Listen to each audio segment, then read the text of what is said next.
ಇವಾಗ ಗ್ಯಾಲನೋಮೀಟರ್ ಬಗ್ಗೆ ಗೊತ್ತಾಯ್ತು. ನೆಕ್ಸ್ಟ್ ಇವಾಗ ಅದೇ ಗ್ಯಾಲನೋಮೀಟರ್ ನ ಹೀಗೆ ಆಮೀಟರ್ ಆಗಿ ಮತ್ತೆ ವೋಲ್ಟ್ ಮೀಟರ್ ಆಗಿ ಕನ್ವರ್ಟ್ ಮಾಡ್ತಾ ಇದೀವಿ. So very important for 3 marks. ತುಂಬಾ ಸರಿ ಫೈನಲ್ ಎಕ್ಸಾಮ್ ಅಲ್ಲಿ ಕೇಳಿದ್ದಾರೆ, how do you convert galvanometer into ammeter and volt meter. ಹೇಗೆ ಗ್ಯಾಲನೋಮೀಟರ್ ನ ಗಿವನ್ ಗ್ಯಾಲನೋಮೀಟರ್ ನ ಸೊ ಆಮೀಟರ್ ಆಗಿ ಮತ್ತೆ ವೋಲ್ಟ್ ಮೀಟರ್ ಆಗಿ ಕನ್ವರ್ಟ್ ಮಾಡ್ತಾ ಇದ್ದಾರೆ. ಫಸ್ಟ್ ನಮಗೆ ಗ್ಯಾಲನೋಮೀಟರ್ ಬಗ್ಗೆ ಗೊತ್ತಾಯ್ತು, ಏನು ಗ್ಯಾಲನೋಮೀಟರ್ ಅಂದ್ರೇನು, ಅದ್ರ ಪ್ರಿನ್ಸಿಪಲ್ ಏನು ಯೂಸ್ ಮಾಡ್ಕೊಳ್ತಾರೆ. ಹಾಗೆ ಇವಾಗ ಆಮೀಟರ್ ಅಂದ್ರೇನು, ಅದನ್ನ ಏನಕ್ಕೆ ಯೂಸ್ ಮಾಡ್ತೀವಿ, ಅದನ್ನ ಸರ್ಕ್ಯೂಟ್ ಅಲ್ಲಿ ಹೇಗೆ ಕನೆಕ್ಟ್ ಮಾಡ್ತೀವಿ, ವೋಲ್ಟ್ ಮೀಟರ್ ಅಂತೇನು, ಅದನ್ನ ಏನಕ್ಕೆ ಯೂಸ್ ಮಾಡ್ತೀವಿ, ಸರ್ಕ್ಯೂಟ್ ಅಲ್ಲಿ ಹೇಗೆ ಕನೆಕ್ಟ್ ಮಾಡ್ತೀವಿ, ಕರೆಂಟ್ ಎಲೆಕ್ಟ್ರಿಸಿಟಿ ಚಾಪ್ಟರ್ ನಾವು ಓದ್ಕೊಂಡ್ ಬಂದಿದ್ವಿ. ಅದ್ರ ಇನ್ನೊಂದ್ಸರಿ ಆಮೀಟರ್ ಏನಕ್ಕೆ ಯೂಸ್ ಮಾಡ್ತಿದ್ವಿ. It is a device use to measure the electric current. Galvanometer ಅಂದ್ರೆ it is a device use to just detect the electric current. So ಹಾಗಾದ್ರೆ ಮೆಜರ್ ಮಾಡ್ಲಿಕ್ಕೆ ಏನ್ ಯೂಸ್ ಮಾಡ್ಕೊಳ್ತೀವಿ, ಆಮೀಟರ್ ನ ಯೂಸ್ ಮಾಡ್ಕೊಳ್ತೀವಿ. ಕರೆಂಟ್ ಅಂದ್ರೆ ಆ ಪಾತ್ ಅಲ್ಲಿ ಎಷ್ಟು ಚಾರ್ಜಸ್ ಗಳು ಫರ್ ಸೆಕೆಂಡ್ ಗೆ ಫ್ಲೋ ಆಗ್ತಿದೆ ಅದನ್ನ ಮೆಜರ್ ಮಾಡ್ಲಿಕ್ಕೋಸ್ಕರ ನಾವು ಆಮೀಟರ್ ನ ಯೂಸ್ ಮಾಡ್ಕೊಳ್ತಾ ಇದ್ವಿ. ಹಾಗಾದ್ರೆ ಒಂದು ಸರ್ಕ್ಯೂಟ್ ಅಲ್ಲಿ ನಾವು ಆಮೀಟರ್ ನ ಹೇಗೆ ಕನೆಕ್ಟ್ ಮಾಡ್ತಾ ಇದೀವಪ್ಪ ಅಂದ್ರೆ, ಸೊ ಅಕ್ಯುರೇಟ್ ಆಗಿ ಕರೆಂಟ್ ಅನ್ನ ಮೆಜರ್ ಮಾಡಬೇಕು ಅಂದ್ರೆ ಆ ಸರ್ಕ್ಯೂಟ್ ಅಲ್ಲಿ ನಾವು ಆಮೀಟರ್ ಯಾವಾಗ್ಲೂ ಏನ್ ಮಾಡ್ತೀವಿ ಅಂದ್ರೆ ಸೀರೀಸ್ ಅಲ್ಲಿ ಕನೆಕ್ಟ್ ಮಾಡ್ತೀವಿ. ಅಂದ್ರೆ ಈ ದಾರಿಲಿ ಈ ಪಾತ್ ಅಲ್ಲಿ ಎಷ್ಟು ಚಾರ್ಜಸ್ ಫ್ಲೋ ಆಗ್ತಾರೆ. ಸೊ ಹಾಗಾಗಿ ಅದನ್ನ ಮೆಜರ್ ಮಾಡ್ಲಿಕ್ಕೆ ನಾವೇನ್ ಯೂಸ್ ಮಾಡ್ಕೊಳ್ತಾ ಇದೀವಿ, ಆಮೀಟರ್ ಯೂಸ್ ಮಾಡ್ತೀವಿ. ಅದನ್ನ ಸೀರೀಸ್ ಅಲ್ಲಿ ಕನೆಕ್ಟ್ ಮಾಡ್ತೀವಿ. Ammeter is always connected series in the circuit. ಯಾವಾಗ ಅದನ್ನ ಸೀರೀಸ್ ಅಲ್ಲಿ ಕನೆಕ್ಟ್ ಮಾಡ್ತಾರೆ. ಹಾಗಾದ್ರೆ ಏನಾಗಬೇಕು, ನಾನು ಇವಾಗ ಆಮೀಟರ್ ನ ಕನೆಕ್ಟ್ ಮಾಡಿದ ತಕ್ಷಣ ಆಗ್ಬೇಕು ಅದು ಅಕ್ಯುರೇಟ್ ಆಗಿ ಎಷ್ಟು ಕರೆಂಟ್ ಫ್ಲೋ ಆಗ್ತಿದೆ ಅಂತ ಮೆಜರ್ ಮಾಡಬೇಕು. ಅದು ಮೆಜರ್ ಮಾಡಬೇಕು ಅಂದ್ರೆ ತನ್ನ ಮೂಲಕ ಎಲ್ಲಾ ಕರೆಂಟ್ ಅನ್ನ ಅಲೋ ಮಾಡಬೇಕು. It should allow all the current flowing through this path. ಆ ಪಾತ್ ಅಲ್ಲಿ ಪಾಸ್ ಆಗ್ತಕ್ಕಂಥ ಎಲ್ಲಾ ಕರೆಂಟ್ ಅನ್ನು ಅದ್ರ ಮೂಲಕ ಅಲೋ ಮಾಡಬೇಕು. ಅಂದ್ರೆ ಯಾವುದೇ ಕರೆಂಟ್ ನ ಆಪೋಸ್ ಮಾಡಬಾರ್ದು. ಆಪೋಸ್ ಮಾಡಬಾರ್ದು ಅಂದ್ರೆ ಮಿನಿಮಮ್ ರೆಸಿಸ್ಟೆನ್ಸ್ ಇರಬೇಕು. It should be minimum resistance. Ideal ammeter ಏನಾಗಿರ್ಬೇಕು ಅಂದ್ರೆ that ideal resistance of ideal ammeter is equal to 0. Ideal ammeter important for 1 marks. Resistance of ideal ammeter is equal to 0. But is just that is ideal case. But ನಾವು practically use ಮಾಡ್ಕೊಳ್ತಕ್ಕಂಥ ammeter ಗೆ resistance 0 ಇರ್ಲಿಕ್ಕೆ ಸಾಧ್ಯ ಇಲ್ಲ. So ಎಷ್ಟಿರ್ಬೋದು, so ಒಂದು 0.01 ampere, 0.02 ampere, 0.03 in terms of milli ampere. Sorry, resistance ಏನಾಗಿರುತ್ತೆ ತುಂಬಾ ಕಡಿಮೆ ಇರುತ್ತೆ. Sorry, 0.1 ohm, 0.2 ohm, 0.3 ohm, 0.5. So with in 1 ohm ಒಳಗಡೆ ಏನಾಗಿರುತ್ತೆ ಆ ರೆಸಿಸ್ಟೆನ್ಸ್ ಇರುತ್ತೆ. Very small resistance, 0.5 ohm, 0.6 ohm, 0.7 ohm ಆ ರೇಂಜ್ ಅಲ್ಲಿ ರೆಸಿಸ್ಟೆನ್ಸ್ ಇರಬೇಕು. ಅರ್ಥ ಆಗ್ತಿಲ್ಲ. ಐಡಿಯಲ್ ಅಂದ್ರೆ 0 ಇರಬೇಕು, ಬಟ್ ಪ್ರಾಕ್ಟಿಕಲಿ ಅದು ಸಾಧ್ಯ ಇಲ್ಲ. ಸೊ ಹಾಗಾಗಿ ಸೊ ಎಷ್ಟಿರುತ್ತಪ್ಪ ರೆಸಿಸ್ಟೆನ್ಸ್ ವಿತ್ ಇನ್ 1 ಓಮ್ ಒಳಗಡೆ ಇರುತ್ತೆ. 0.5, 0.6, 0.7 ಆ ರೇಂಜ್ ಅಲ್ಲಿ ರೆಸಿಸ್ಟೆನ್ಸ್ ಇರಬೇಕು. So ammeter is so it is a low resistance device. Ammeter ಅಂದ್ರೆ ಏನಾಗಿರುತ್ತೆ, that is a low resistance device. ನಾವಿವಾಗ ಏನ್ ಮಾಡ್ತಾ ಇದ್ವಿ, ಗಿವನ್ ಗ್ಯಾಲನೋಮೀಟರ್ ನ ಆಮೀಟರ್ ಆಗಿ ಕನ್ವರ್ಟ್ ಮಾಡ್ತಾ ಇದ್ವಿ. ಹಾಗಾದ್ರೆ ಕನ್ವರ್ಟ್ ಮಾಡ್ತಾ ಇದ್ವಿ. ಹಾಗಾದ್ರೆ ಗ್ಯಾಲನೋಮೀಟರ್ ರೆಸಿಸ್ಟೆನ್ಸ್ ಎಷ್ಟಿರುತ್ತೆ, ನಾವು ಯೂಸ್ ಮಾಡ್ಕೊಳ್ತಕ್ಕಂಥ ಗ್ಯಾಲನೋಮೀಟರ್, ಪ್ರಾಕ್ಟಿಕಲ್ ಲ್ಯಾಬ್ ಅಲ್ಲಿ ಯೂಸ್ ಮಾಡ್ತಕ್ಕಂಥ ಗ್ಯಾಲನೋಮೀಟರ್ ಗೆ so in between 50 to 150 ohm ವರೆಗೂ ರೆಸಿಸ್ಟೆನ್ಸ್ ಇರುತ್ತೆ. Resistance of the galvanometer is near in between 50 to 150 ಆ ರೇಂಜ್ ಅಲ್ಲಿ ರೆಸಿಸ್ಟೆನ್ಸ್ ಇರುತ್ತೆ. ಇವಾಗ ಏನ್ ಮಾಡ್ಬೇಕು, ನಾನು ಇವಾಗ ಈ ಗ್ಯಾಲನೋಮೀಟರ್ ನ ಆಮೀಟರ್ ಆಗಿ ಕನ್ವರ್ಟ್ ಮಾಡ್ಬೇಕು. ಸೊ ಗ್ಯಾಲನೋಮೀಟರ್ ಏನಾಗಿರುತ್ತೆ, ಮ್ಯಾಕ್ಸಿಮಮ್ ರೆಸಿಸ್ಟೆನ್ಸ್. ಯಾಕೆ ಮ್ಯಾಕ್ಸಿಮಮ್ ರೆಸಿಸ್ಟೆನ್ಸ್ ಇರುತ್ತೆ ಅಂದ್ರೆ ಒಳಗಡೆ ರೆಕ್ಟಾಂಗುಲರ್ ಕಾಯಿಲ್ ನ ಯೂಸ್ ಮಾಡ್ತೀವಿ, ಕಾಪರ್ ವೈರ್ ನ ಯೂಸ್ ಮಾಡ್ತೀವಿ. ಅದಕ್ಕೆ ಅದರದೇ ಅಂತ ರೆಸಿಸ್ಟೆನ್ಸ್ ಇರುತ್ತೆ. ಸೊ ಆ ರೆಸಿಸ್ಟೆನ್ಸ್ ಈ ರೇಂಜ್ ಅಲ್ಲಿ ಇರುತ್ತೆ. 50 to 150 ಓಮ್ ರೆಸಿಸ್ಟೆನ್ಸ್ ಆ ರೇಂಜ್ ಅಲ್ಲಿ ಇರುತ್ತೆ. ಸೊ ನನಗೆ ಇವಾಗ ಏನ್ ರಿಕ್ವೈರ್ಮೆಂಟ್ ಬೇಕು, ಆಮೀಟರ್ ಅಂದ್ರೆ that is a low resistance device. The value of that value is with in 1 ohm ಒಳಗಡೆ ಇರಬೇಕು. ಸೊ ಹಾಗಾದ್ರೆ ಈ ರೆಸಿಸ್ಟೆನ್ಸ್ ನಾನು ಏನ್ ಮಾಡಬೇಕು, ರೆಸಿಸ್ಟೆನ್ಸ್ ನ ರೆಡ್ಯೂಸ್ ಮಾಡಬೇಕು. ಗ್ಯಾಲನೋಮೀಟರ್ ನ ಆಮೀಟರ್ ಆಗಿ ಕನ್ವರ್ಟ್ ಮಾಡಬೇಕು ಅಂದ್ರೆ ಅದ್ರ ರೆಸಿಸ್ಟೆನ್ಸ್ ಏನ್ ಮಾಡಬೇಕು, ರೆಡ್ಯೂಸ್ ಮಾಡಬೇಕು. ಹಾಗಾದ್ರೆ ಯಾವುದೇ ಸರ್ಕ್ಯೂಟ್ ಅಲ್ಲಿ ರೆಸಿಸ್ಟೆನ್ಸ್ ರೆಡ್ಯೂಸ್ ಮಾಡಬೇಕು ಅಂದ್ರೆ ಏನ್ ಮಾಡಬೇಕು, we have to connect one more resistance in parallel with that circuit. ಅಂದ್ರೆ ಸೊ ಯಾವುದೇ ಸರ್ಕ್ಯೂಟ್ ಅಲ್ಲಿ ಎಫೆಕ್ಟಿವ್ ರೆಸಿಸ್ಟೆನ್ಸ್ ನ ಕಡಿಮೆ ಮಾಡಬೇಕು ಅಂದ್ರೆ ಏನ್ ಮಾಡಬೇಕು, ನಾವು ಪ್ಯಾರಲಲ್ ಆಗಿ ಇನ್ನೊಂದು ಸ್ಮಾಲ್ ರೆಸಿಸ್ಟೆನ್ಸ್ ನ ಕನೆಕ್ಟ್ ಮಾಡಬೇಕು. ಇದು ನಾವು ಕರೆಂಟ್ ಎಲೆಕ್ಟ್ರಿಸಿಟಿ ಚಾಪ್ಟರ್ ಓದ್ಕೊಂಡಿದೀವಿ. ರೆಸಿಸ್ಟೆನ್ಸ್ ನ ರೆಡ್ಯೂಸ್ ಮಾಡಬೇಕು ಅಂದ್ರೆ ಪ್ಯಾರಲಲ್ ಕಾಂಬಿನೇಷನ್ ಯೂಸ್ ಮಾಡಬೇಕು. ರೆಸಿಸ್ಟೆನ್ಸ್ ನ ಇನ್ಕ್ರೀಸ್ ಮಾಡಬೇಕು ಅಂದ್ರೆ ಸೀರೀಸ್ ಕಾಂಬಿನೇಷನ್ ಯೂಸ್ ಮಾಡಬೇಕು. Very simple case. ಇವಾಗ ನಾನು ಗ್ಯಾಲನೋಮೀಟರ್ ನ ಆಮೀಟರ್ ಆಗಿ ಕನ್ವರ್ಟ್ ಮಾಡಬೇಕು ಅಂದ್ರೆ ಗ್ಯಾಲನೋಮೀಟರ್ ರೆಸಿಸ್ಟೆನ್ಸ್ ಏನ್ ಮಾಡಬೇಕು, ರೆಡ್ಯೂಸ್ ಮಾಡಬೇಕು. ಹಾಗಾದ್ರೆ ಏನ್ ಮಾಡ್ತಾ ಇದೀನಿ, it is A given galvanometer. So ಈ ಗಿವನ್ ಗ್ಯಾಲನೋಮೀಟರ್ ನಾನು ನಿಮಗೆ ಏನ್ ಮಾಡಬೇಕು, ಆಮೀಟರ್ ಆಗಿ ಕನ್ವರ್ಟ್ ಮಾಡಬೇಕು. ಹಾಗಾದ್ರೆ ಆಮೀಟರ್ ಆಗಿ ಕನ್ವರ್ಟ್ ಮಾಡಬೇಕು ಅಂದ್ರೆ ಈ ಗ್ಯಾಲನೋಮೀಟರ್ ರೆಸಿಸ್ಟೆನ್ಸ್ ನ ರೆಡ್ಯೂಸ್ ಮಾಡಬೇಕು. ರೆಡ್ಯೂಸ್ ಮಾಡಬೇಕು ಅಂದ್ರೆ ಇನ್ನೊಂದು ಸ್ಮಾಲ್ ರೆಸಿಸ್ಟೆನ್ಸ್ ನ ಪ್ಯಾರಲಲಿ ಕನೆಕ್ಟ್ ಮಾಡ್ತೀನಿ. That small resistance is called shunt resistance. Small resistance ನಾವು ಏನಂತ ಕರಿತೀವಿ ಅಂದ್ರೆ that is called shunt resistance ಅಂತ ಕರಿತೀವಿ. ಶಂಟ್ ರೆಸಿಸ್ಟೆನ್ಸ್ ನ ಪ್ಯಾರಲಲಿ ಕನೆಕ್ಟ್ ಮಾಡ್ತಾ ಇದೀವಿ. So that shunt resistance is S. ಅದೆಷ್ಟಿದೆ ಅಂತ ಗೊತ್ತಿಲ್ಲ, ಅದನ್ನ ಕ್ಯಾಲ್ಕುಲೇಟ್ ಮಾಡಬೇಕು. And let RG be the resistance of the galvanometer. So ಆ ಗ್ಯಾಲನೋಮೀಟರ್ ರೆಸಿಸ್ಟೆನ್ಸ್ ಎಷ್ಟಿದೆ RG ಅಂತ ಬರ್ಕೊಳ್ತೀನಿ. ಅದರ ರೆಸಿಸ್ಟೆನ್ಸ್ ರೆಡ್ಯೂಸ್ ಮಾಡ್ಲಿಕ್ಕೋಸ್ಕರ ಇವಾಗ ಶಂಟ್ ರೆಸಿಸ್ಟೆನ್ಸ್ ಕನೆಕ್ಟ್ ಮಾಡ್ತಾ ಇದೀನಿ. Let main current IB the main current flowing through this. ಹಾಗಾದ್ರೆ ಸೊ ಆ ಮೈನ್ ಕರೆಂಟ್ ಅಲ್ಲಿ ಥ್ರೂ ಗ್ಯಾಲನೋಮೀಟರ್ ಎಷ್ಟು ಕರೆಂಟ್ ಪಾಸ್ ಆಗ್ತಿದೆ ಅದನ್ನ I IG ಅಂತ ಬರ್ಕೊಳ್ತೀನಿ. ರಿಮೈನಿಂಗ್ ಕರೆಂಟ್, ಸೊ ಐ ನಲ್ಲಿ IG ಈ ಕಡೆ ಪಾಸ್ ಆಯ್ತು ಅಂದ್ರೆ ರಿಮೈನಿಂಗ್ ಕರೆಂಟ್ ಏನ್ ಬರ್ಕೊಳ್ತೀನಿ, I ಮೈನಸ್ ಆಫ್ IG ಅಂತ ಬರ್ಕೊಳ್ತೀನಿ. ಹಾಗಾದ್ರೆ ಈ ಗ್ಯಾಲನೋಮೀಟರ್ ಮತ್ತೆ ಶಂಟ್ ರೆಸಿಸ್ಟೆನ್ಸ್ ಎರಡು ಸೇರಿ, ಸೊ ಎರಡು ಪ್ಯಾರಲ್ ಕಾಂಬಿನೇಷನ್ ಸೇರ್ಬಿಟ್ಟು ಇವಾಗ ಏನಾಯ್ತು, that is converted into a ammeter. It is A simple case. So galvanometer ammeter convert ಮಾಡಬೇಕು ಅಂದ್ರೆ ಒಂದು ಸ್ಮಾಲ್ ರೆಸಿಸ್ಟೆನ್ಸ್ ಅದಕ್ಕೆ ಪ್ಯಾರಲಿ ಕನೆಕ್ಟ್ ಮಾಡ್ತಾ ಇದೆ. ಹಾಗಾದ್ರೆ what is that shunt, what is that value, shunt resistance value ಎಷ್ಟಿರಬೇಕು, ಗಿವನ್ ಗ್ಯಾಲನೋಮೀಟರ್ ರೆಸಿಸ್ಟೆನ್ಸ್ RG ಇರ್ತಕ್ಕಂಥ resistance ಇರ್ತಕ್ಕಂಥ ಗ್ಯಾಲನೋಮೀಟರ್ ನ ಆಮೀಟರ್ ಕನೆಕ್ಟ್ ಮಾಡಬೇಕು ಅಂದ್ರೆ ಎಷ್ಟು ಶಂಟ್ ರೆಸಿಸ್ಟೆನ್ಸ್ ಇರಬೇಕು ಅದನ್ನ ಕ್ಯಾಲ್ಕುಲೇಟ್ ಮಾಡಬೇಕು. ಸೊ ಈ ಸರ್ಕ್ಯೂಟ್ ಅಲ್ಲಿ ಗ್ಯಾಲನೋಮೀಟರ್ ಶಂಟ್ ರೆಸಿಸ್ಟೆನ್ಸ್ ಎರಡು ಪ್ಯಾರಲ್ ಆಗಿದೆ, ಪ್ಯಾರಲ್ ಆಗಿದ್ದಾಗ ವೋಲ್ಟೇಜ್ ಸೇಮ್ ಇರುತ್ತೆ. ಹಾಗಾಗಿ ನಾನು ಏನ್ ಮಾಡ್ತೀನಿ, potential difference across galvanometer is equal to potential difference is across shunt resistance ಎರಡು ಇವಾಗ ಈಕ್ವೇಟ್ ಮಾಡ್ಕೊಳ್ತೀನಿ. First potential difference across galvanometer ಎಷ್ಟಿದೆ, ಕರೆಂಟ್ IG ಇದೆ, ರೆಸಿಸ್ಟೆನ್ಸ್ RG ಇದೆ.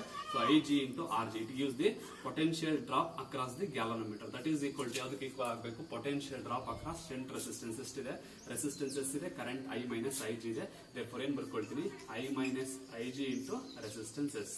ನಾನು ಇವಾಗ ಏನ್ ಕ್ಯಾಲ್ಕುಲೇಟ್ ಮಾಡಬೇಕು, what is the shunt resistance required to convert galvanometer into a ammeter, ಅದನ್ನ ಕ್ಯಾಲ್ಕುಲೇಟ್ ಮಾಡ್ತೀನಿ. Therefore S is equal to ಏನಾಯ್ತು, IG into RG divided by I minus of IG. Very important expression, lab ಅಲ್ಲೂ ಕೂಡ use ಮಾಡ್ಕೊಳ್ತೀವಿ. So S is equal to, not to convert galvanometer of resistance RG, so into ammeter S is equal to shunt resistance is equal to IG into RG divided by I minus IG. So agar terms enu, IG andre so current through the galvanometers ಅಥವಾ current required for full scale deflection, RG ಅಂದ್ರೆ resistance of the galvanometer, I ಅಂದ್ರೆ range of ammeter, ಎಷ್ಟು range ಅಲ್ಲಿರೋ ammeter convert ಮಾಡ್ತೀವಿ ನಾವು. ಅದು requirement 30 mA, 40 mA, 50 mA given galvanometer ನ ಎಷ್ಟು ರೇಂಜ್ ವರೆಗೂ ನಾವು ಕನ್ವರ್ಟ್ ಮಾಡ್ತಾ ಇದೀವಿ. IG is nothing but current through the galvanometer or current required for full scale deflection. ಇದು ಶಂಟ್ ರೆಸಿಸ್ಟೆನ್ಸ್. ಗಿವನ್ ಗ್ಯಾಲನೋಮೀಟರ್ ನ ಒಂದು ಆಮೀಟರ್ ಕನ್ವರ್ಟ್ ಮಾಡಬೇಕು ಅಂದ್ರೆ ಎಷ್ಟು ಸ್ಮಾಲ್ ರೆಸಿಸ್ಟೆನ್ಸ್ ಬೇಕು, ಸೊ ಅದು expression. Next, what is the effective resistance of this ammeter. ನಾವಾಗಲೇ ಹೇಳ್ದಂಗೆ ammeter is a low resistance device. ಹಾಗಾದ್ರೆ ಏನಾಗುತ್ತೆ, ವೆರಿ ಸ್ಮಾಲ್ ರೆಸಿಸ್ಟೆನ್ಸ್ ಬರಬೇಕು. ಎಷ್ಟು ರೆಸಿಸ್ಟೆನ್ಸ್ ಇದೆ ಕ್ಯಾಲ್ಕುಲೇಟ್ ಮಾಡ್ತೀನಿ. Effective resistance, it is a parallel combination. Therefore effective resistance of the system circuit is equal to R effective is equal to ಎರಡು parallel ಆಗಿದೆ, resistance of the galvanometer into S divided by RG plus S. So here S is very small compared to the galvanometer resistance. Compare ಮಾಡಿದ್ರೆ shunt resistance is very small. Therefore RG plus S is nearly equal to RG ಅಂತ ಬರ್ಕೊಳ್ತೀನಿ. RG into S divided by, so RG, therefore resistance of the galvanometer get cancelled. Therefore effective resistance is equal to shunt resistance. ಅದನ್ನೇ ನಾನು ಹೇಳಿದ್ದು, ammeter is a low resistance device. ನೋಡಿ, effective resistance ಯಾವುದಕ್ಕೆ equal ಆಗ್ತದೆ, very small resistance shunt resistance ಈಕ್ವಲ್ ಆಗ್ತದೆ. therefore ammeter is a low resistance device. Simple. Galvanometer ನ ammeter convert ಮಾಡಬೇಕು. ammeter is a low resistance device ಆಗಿರೋದ್ರಿಂದ, so galvanometer ನ ammeter convert ಮಾಡಬೇಕು ಅಂದ್ರೆ ಗ್ಯಾಲನೋಮೀಟರ್ ರೆಸಿಸ್ಟೆನ್ಸ್ ನ ರೆಡ್ಯೂಸ್ ಮಾಡಬೇಕು. ಇದು conversion of galvanometer into ammeter, right? Okay, conversion of galvanometer into ammeter ಆಯ್ತು. ಇವಾಗ ಅದೇ ರೀತಿ conversion of galvanometer into voltmeters. The given galvanometer ಹೇಗೆ ನಾವು ವೋಲ್ಟ್ ಮೀಟರ್ ಆಗಿ ಕನ್ವರ್ಟ್ ಮಾಡ್ತೀವಿ. ವೋಲ್ಟ್ ಮೀಟರ್ ಅಂದ್ರೆ ಏನು ಅಂತ ಗೊತ್ತಾಗಬೇಕು.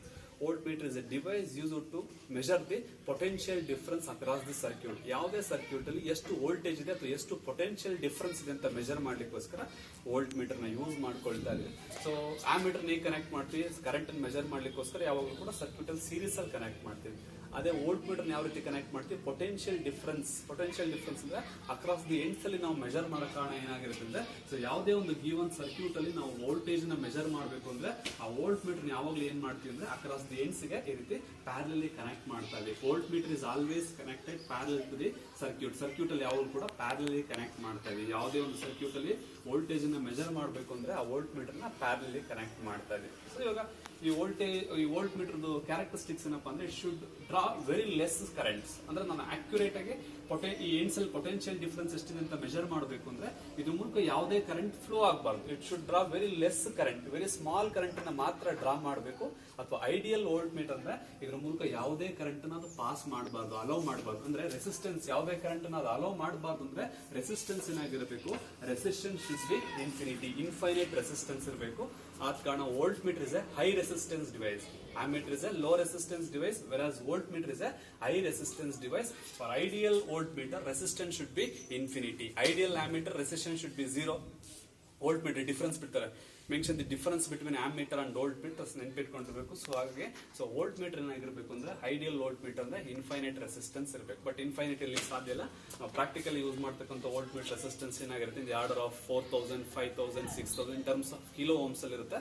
ಒಟ್ಟಲ್ಲಿ ಏನಾಗಿರ್ಬೇಕು ಮ್ಯಾಕ್ಸಿಮಮ್ ರೆಸಿಸ್ಟೆನ್ಸ್ ಇರಬೇಕು. It is high resistance device, that is low resistance device ammeter. Volt meter is high resistance device. ಹಾಗಾದ್ರೆ ಏನ್ ಮಾಡ್ಬೇಕು ನಾನು ಇವಾಗ, ಸೊ ಈ ಗ್ಯಾಲನೋಮೀಟರ್ ನ ವೋಲ್ಟ್ ಮೀಟರ್ ಕನ್ವರ್ಟ್ ಮಾಡ್ಬೇಕು. ಗ್ಯಾಲನೋಮೀಟರ್ ರೆಸಿಸ್ಟೆನ್ಸ್ ಇರುತ್ತೆ 50 to 150 ಓಮ್ ರೆಸಿಸ್ಟೆನ್ಸ್ ಇರುತ್ತೆ. 50 ಓಮ್ ಇಂದ 150 ಓಮ್ ರೆಸಿಸ್ಟೆನ್ಸ್ ಇರುತ್ತೆ. ಸೊ ಇದನ್ನ ನಾನು ಇವಾಗ ಏನ್ ಇಲ್ಲಿ ಕನ್ವರ್ಟ್ ಮಾಡಬೇಕು, ಕಿಲೋ ಓಮಿಗೆ ಕನ್ವರ್ಟ್ ಮಾಡ್ಬೇಕು. ಅರ್ಥ ಅಂದ್ರೆ ರೆಸಿಸ್ಟೆನ್ಸ್ ಏನ್ ಮಾಡ್ಬೇಕು ಇವಾಗ ಇನ್ಕ್ರೀಸ್ ಮಾಡ್ಬೇಕು. ವೋಲ್ಟ್ ಮೀಟರ್ ಕನ್ವರ್ಟ್ ಮಾಡಬೇಕು ಅಂದ್ರೆ ಈ ಲೋ ಏನು ವೋಲ್ಟ್ ಮೀಟರ್ ಗ್ಯಾಲನೋಮೀಟರ್ ರೆಸಿಸ್ಟೆನ್ಸ್ ಕಡಿಮೆ ಇತ್ತಲ್ಲ ಅದ್ರ ರೆಸಿಸ್ಟೆನ್ಸ್ ನಿಮಗೆ ಏನ್ ಮಾಡ್ಬೇಕು ಇನ್ಕ್ರೀಸ್ ಮಾಡ್ಬೇಕು. ಎರಡಕ್ಕೂ ಡಿಫ್ರೆನ್ಸ್ ಗೊತ್ತಾಗ್ತಿದೆ. ಗ್ಯಾಲನೋಮೀಟರ್ ಆಮ್ಮೀಟರ್ ಕನ್ವರ್ಟ್ ಮಾಡಬೇಕು ಅಂದ್ರೆ ರೆಸಿಸ್ಟೆನ್ಸ್ ರೆಡ್ಯೂಸ್ ಮಾಡಬೇಕು. ನೆಕ್ಸ್ಟ್ ವೋಲ್ಟ್ ಮೀಟರ್ ಕನ್ವರ್ಟ್ ಮಾಡಬೇಕು ಅಂದ್ರೆ ರೆಸಿಸ್ಟೆನ್ಸ್ ಇನ್ಕ್ರೀಸ್ ಮಾಡ್ಬೇಕು. ಹಾಗಾದ್ರೆ ಯಾವ್ದೋ ಸರ್ಕ್ಯೂಟ್ ಅಲ್ಲಿ ರೆಸಿಸ್ಟೆನ್ಸ್ ಇನ್ಕ್ರೀಸ್ ಮಾಡಬೇಕು ಏನ್ ಮಾಡ್ಬೇಕು ನಾವು, ಸೊ ಆ ಸರ್ಕ್ಯೂಟ್ ಅಲ್ಲಿ ಸೀರೀಸ್ ಕಾಂಬಿನೇಷನ್ ನ ಯೂಸ್ ಮಾಡ್ಬೇಕಂದ್ರೆ ಸೊ ಗ್ಯಾಲನೋಮೀಟರ್ ನಾನು ಇವಾಗ ವೋಲ್ಟ್ ಮೀಟರ್ ಕನ್ವರ್ಟ್ ಮಾಡಬೇಕು ಅಂದ್ರೆ ಇದಕ್ಕೆ ಸೀರೀಸ್ ಆಗಿ ಏನ್ ಮಾಡಬೇಕು, ವೆರಿ ಹೈ ರೆಸಿಸ್ಟೆನ್ಸ್ ನ ಸೀರೀಸ್ ಅಲ್ಲಿ ಕನೆಕ್ಟ್ ಮಾಡ್ತಾ ಇದೆ. ಹಾಗಾದ್ರೆ ಏನಾಯ್ತು, ಇವೆರಡು ಸೇರ್ಕೊಂಡ್ಬಿಟ್ಟಿವ ಕಾಂಬಿನೇಷನ್ ಏನಾಯ್ತು, it is converted into A volt meter. So ಇದೇನ ಕನ್ವರ್ಟ್ ಆಗ್ತಿದೆ ಅಂತ ಅಂದ್ರೆ ವೋಲ್ಟ್ ಮೀಟರ್ ಕನ್ವರ್ಟ್ ಆಗ್ತದೆ. ಹಾಗಾದ್ರೆ what is that resistance value? So ಹಾಗಾದ್ರೆ ಗಿವನ್ ರೇಂಜ್, ಸೊ ಇಷ್ಟು ರೆಸಿಸ್ಟೆನ್ಸ್ ಇರ್ತಕ್ಕಂಥ ಗ್ಯಾಲನೋಮೀಟರ್ ನಾನು ವೋಲ್ಟ್ ಮೀಟರ್ ಕನ್ವರ್ಟ್ ಮಾಡಬೇಕು ಅಂದ್ರೆ ಸೊ ಎಷ್ಟು ರೆಸಿಸ್ಟೆನ್ಸ್ ನ ಸೀರೀಸ್ ಅಲ್ಲಿ ಕನೆಕ್ಟ್ ಮಾಡ್ಬೇಕು ಅದನ್ನ ನಾನು ಇವಾಗ ಕ್ಯಾಲ್ಕುಲೇಟ್ ಮಾಡ್ಬೇಕು. ಹಾಗಾದ್ರೆ ಕ್ಯಾಲ್ಕುಲೇಟ್ ಮಾಡ್ತಾ ಇದ್ವಿ. ಸೊ ಎರಡು ಸೀರೀಸ್ ಅಲ್ಲಿ ಇದೆ. ಸೊ ಹಾಗಾದ್ರೆ total voltage is equal to potential drop across galvanometer, potential drop across resistors. Circuit ಅಲ್ಲಿ ಎಷ್ಟು ಕರೆಂಟ್ ಫ್ಲೋ ಆಗ್ತಿದೆ ಅಂದ್ರೆ ಸೊ IG ಅಂತ ತಗೊಳ್ತಾನೆ. ಸೊ ಸೀರೀಸ್ ಅಲ್ಲಿ ಇರೋದ್ರಿಂದ ಎರಡಲ್ಲೂ ಕರೆಂಟ್ ಸೇಮ್ ಇರುತ್ತೆ. ಇಲ್ಲೂ current flowing through the galvanometer is IG, current flowing through the resistor also IG. ಎರಡು ಕೂಡ ಸೇಮ್ ತಗೊಳ್ತೀನಿ ಯಾಕಂದ್ರೆ ಸೀರೀಸ್ ಅಲ್ಲಿ ಕರೆಂಟ್ ಸೇಮ್ ಇರುತ್ತೆ, ಪೊಟೆನ್ಶಿಯಲ್ ಡ್ರಾಪ್ ಆಗ್ತಿದೆ. Therefore total voltage across the combination is equal to V is equal to potential drop across galvanometer, that is IG into RG plus potential drop across that resistor. So ಎಷ್ಟಿರುತ್ತೆ, that is nothing but IG into R. ಹಾಗಾದ್ರೆ ಎಷ್ಟು resistance ಇರಬೇಕು, R calculate ಮಾಡ್ಬೇಕು. Simplify ಮಾಡಿದ್ರೆ V minus IG into RG, that is equal to IG into R. In that you have to calculate that resistance. R is equal to ಏನಾಯ್ತು, R is equal to simplify ಮಾಡಿದ್ರೆ R is equal to V by IG minus of here IG get cancel, V minus IG divided by RG. So V divided by IG minus of RG, it is the so resistance required to convert the given galvanometer into a voltmeter. So given galvanometer na voltmeter convert ಮಾಡಬೇಕು ಅಂದ್ರೆ ಎಷ್ಟು resistance ಇರಬೇಕು. So R is equal to resistance value V by IG minus of RG. Galvanometer resistance ಮುಂಚೆನೆ ಗೊತ್ತಿರುತ್ತೆ.